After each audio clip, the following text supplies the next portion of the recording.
हैं, सूबे भर में खसरा और रूबेला से बचाव के टीके लगाने की मुहिम जारी है। मुहिम के दौरान शहरियों के साथ साथ सूबे के दूर दराज के देहाती और सहराई इलाकों में भी 9 माह से 15 साल तक के बच्चों को हिफाजती टीके लगाए जा रहे हैं। लाहौर से रिपोर्ट कर रहे हैं मियां ज़ुहैब अहमद।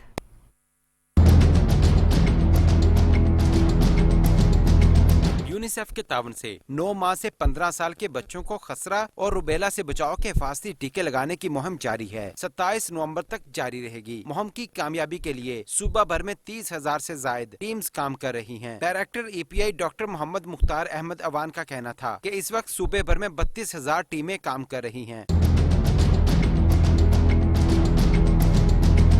सूबे भर में जारी इस मुहिम के दौरान जहां शहरों में हिफाजती टीकाजात लगाए जा रहे हैं, वैसे ही महकमा सेहत के सोशल मोबिलाइजर ऊंटों पर दूर दराज के सहराई इलाकों में जाकर बच्चों को हिफाजती टीकाजात लगा रहे हैं। सहराई इलाकों में जाने वाली टीम्स को मुख्तलिफ मुश्किलात का भी सामना करना पड़ रहा है। बहावलपुर का ये शहर भी इन टीमों के यहाँ पहुँचने पर खुश है। कहते हैं कि यही टीके लगवाने शहर जाना बड़ा मुश्किल होता है। मियां मोहम्मद ज़ुहैब 7 न्यूज़।